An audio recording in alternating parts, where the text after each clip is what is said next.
So in an exclusive interview with Newsroom Africa today, Public Enterprises Minister Pravin Gordhan has affirmed that former Eskom CEO Andre De Ruyter did approach him with allegations of a senior government official benefiting from corruption at Eskom. He says De Ruyter must be the one to release the names of the people involved in this corruption. You may recall in the TV interview last week, De Ruyter said the looting at Eskom basically runs into somewhere around 1 billion rand every month. And tonight we bring you that full interview with Pravin Gordhan by Newsroom Africa reporter Gervin Whistles. There have been a number of developments involving Eskom over the last 2 weeks since the Treasury announced that it would be taking over a significant portion of Eskom's debt. That's been overshadowed by claims made by the former CEO Andre De Ruyter. And the Minister of Public Enterprises is Minister Pravin Gordhan. He joins us to discuss Eskom, some of the recent developments. Minister, thank you so much for your time. Let's begin with some of the claims by Andre De Ruyter. He claims to have met with the senior government minister and told him about a senior government official that was benefiting from the corruption at Eskom. Were you the minister that Mr. De Ruyter met with? Well, Mr. De Ruyter was the CEO. I'm the minister responsible for Eskom, and we have discussed corruption and the involvement of various people, not necessarily by name, in corruption in one form or another. And you've seen that through the Zondo Commission, you've seen the state capture period, and so on. Yes, he has made allusions about certain individuals, but it was precisely that, allusions.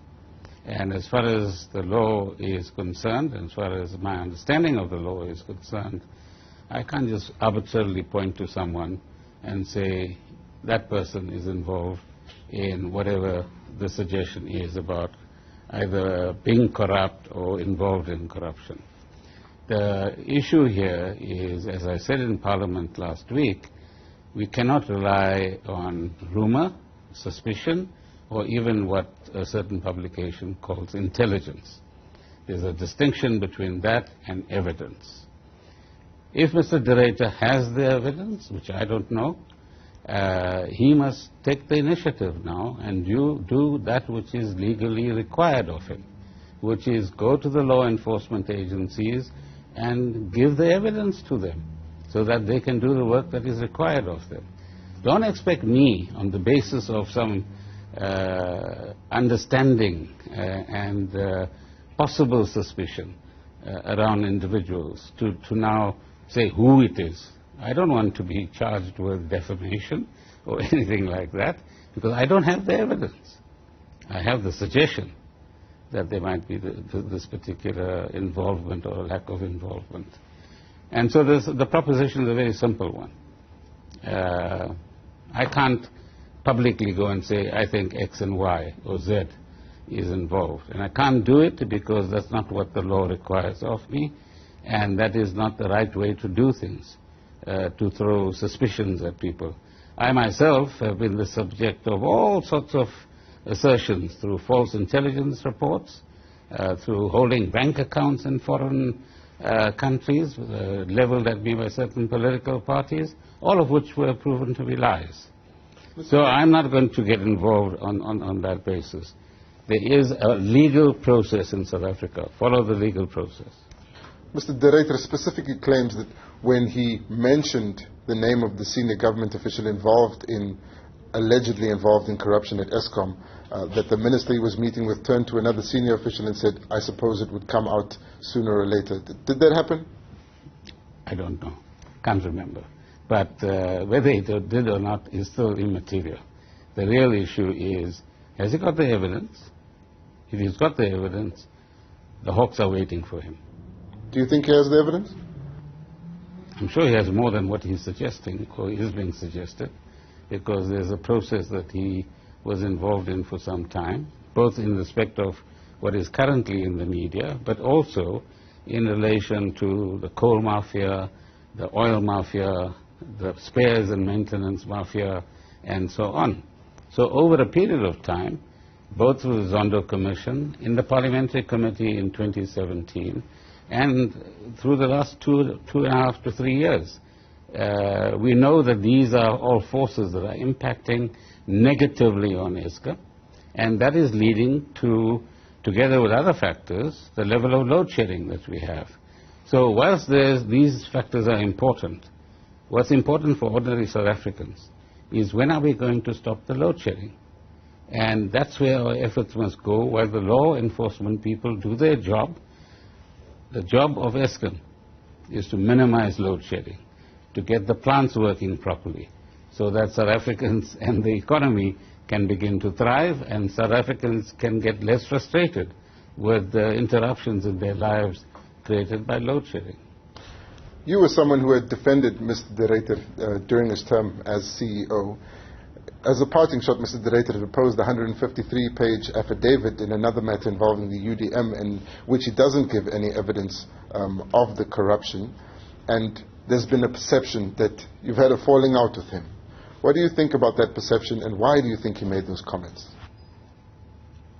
No, there's no falling out. I mean, I spoke to him as recently as last week, prior to his television interview, where he made ideological and all sorts of attacks on different individuals. And remember that I don't just hire and fire. I know there's the expectation among some people that I can summarily dismiss people. That's unfortunately not how corporate governance works. So how does it work, and how was he hired in the first place? He was hired during the period when the late Jabu Mabuza was chair and acting chief executive of Eskom. They did a search, they came up with a list of names, and they themselves, as the board, narrowed those names down to 2 individuals. In this very room, at this very table, there were 4 ministers who were involved in a further interview to distinguish between A and B, and to then make a recommendation to Cabinet. And it is through that process that Mr. De Ruyter was appointed by an ANC government. Let's note that. The second issue is, it's the board last Wednesday that met of its own accord while I was sitting and listening to the Minister of Finance's budget speech, and said to itself, we need to intervene, that is the board.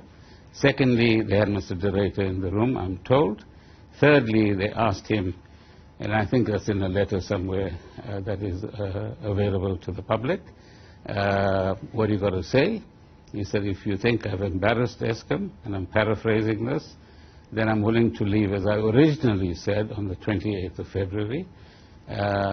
He was then asked to excuse himself. The board met on its own, from what I'm told again, and decided that he had brought this company, Eskom is a company like any other company, into disrepute, and that he should immediately, firstly, be told to leave on the 28th, but secondly, placed on special leave between last Wednesday and tomorrow.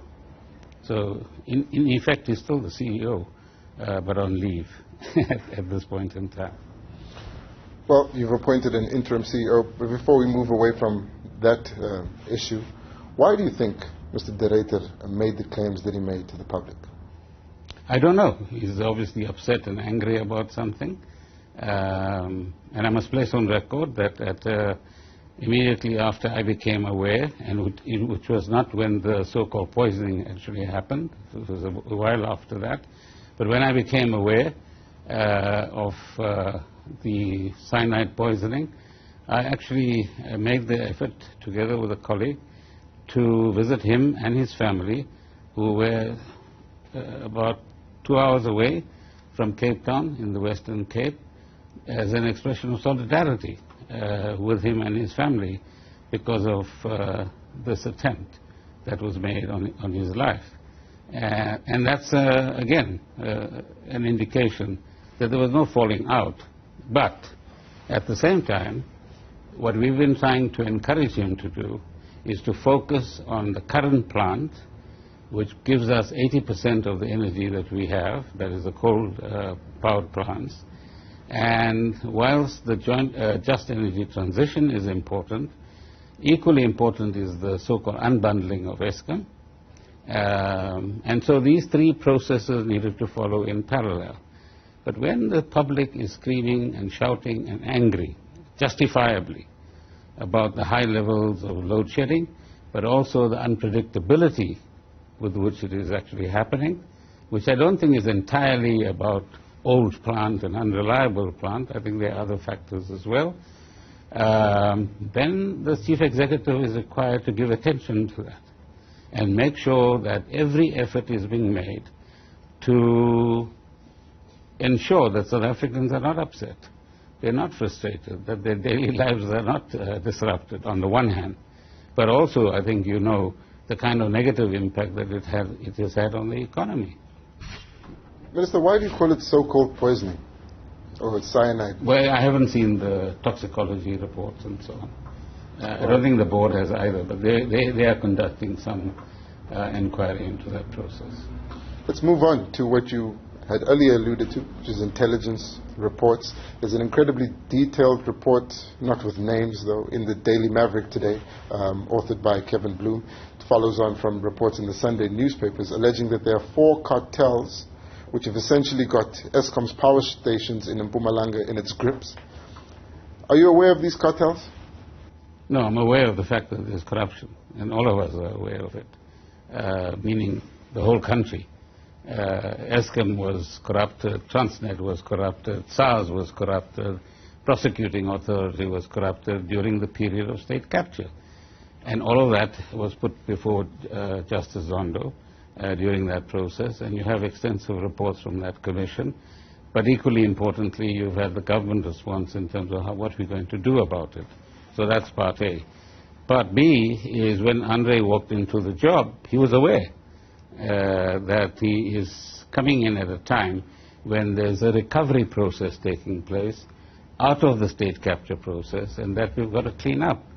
And the third thing is that it's well known, because there are some legal cases in this regard, and there are some prosecutions that have occurred, and people are still being charged for some of the activities that we are talking about, and that must be intensified by the law enforcement agencies. Now, do I know about so-called 4 cartels? No.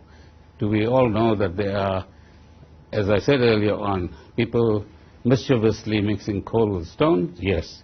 Have I been given names of companies? No. There's a fuel oil issue. One company's name is featured, and there's some litigation in that particular regard. There are global companies that were involved in the construction or the processes that put together Kusilia and Medupi. One has paid about 4 billion rands. Some people feel there's a lot more to be paid in that particular regard. So business mustn't think that this is just a political thing. There are businesses on the other side of this equation as well. And in fact, very little is being said about business culpability in this entire process. So one can carry on. There are corrupt elements inside of Eskom and outside of Eskom in each of the areas where money can be made. From the report, it claims that these cartels are receiving political protection, that they also have a number of senior police officers that are on their payroll. You have pointed to the need for law enforcement to essentially lead the cleanup at Eskom. Do you think it's plausible that the syndicates, the corruption that you've described, has political protection, and that law enforcement would be implicated? It's possible. I think anybody can be bribed if you're willing to be bribed. But on the other hand, I think you need to give account of the fact that the police have discovered at least 3 of many, many yards, inverted commas, where good coal leaves the mine, is deposited in this yard, mixed with bad coal or stones, and then transported to the Eskom power station. 3 yards have been closed. The police are still working at, and there might be more by now, and a number of arrests have actually occurred. So I'm aware that over 1,000 dockets have been opened by the police, and they must all be pursued. Eskom itself says about 2,000 cases that are under investigation involving corruption. What do you think it would mean for Eskom's turnaround that the reporting is now on the verge of exposing what they call a territorial leader who's providing political protection for these cartels? Well, like I said, I mean, we can have suspicions and intelligence. If there's anybody with evidence, They must report to the relevant authorities and have those people investigate the matter. You know, nobody in South Africa should be just charged on the basis of suspicion. All suspicions need to be investigated. As I understand it, that's the process. And then the NPA will decide whether there's sufficient evidence to prosecute as well. So those are the legal processes we go through. And then, of course, in dealing with matters arising from the Zondo Commission, you're aware that a special directorate has been established, initially tentatively, now I think more permanently, and they would be doing their work as well. So it'll be interesting to interview all of them and say, where are we in this process, and are you winning the fight as well on your front? And we'll try to do the best we can, together with the board and management at Eskom, to clean up Eskom on the one hand and let it become operationally much more efficient than it is at the moment. You talk about having the evidence and then pursuing evidence. What does the state then do once it's revealed that there is sophistication in how corruption is organized and specifically targets different sections of Eskom? Well, I think the senior political figures, I mean, even the president talks about this openly, that corruption is a factor, state capture was a factor, and we need to ensure that people face the consequences of whatever role they played at any particular point in time. I think that's your answer. Face the consequences, whatever that might be. And the implications of that, if it involves senior government leaders, as Mr. De Ruyter has alleged? Let's wait and see. Minister, most recently the Treasury has agreed to take on over 200 billion rand of Eskom's debt. Would that action by the government be jeopardized by the fact that these criminal entities are still operating?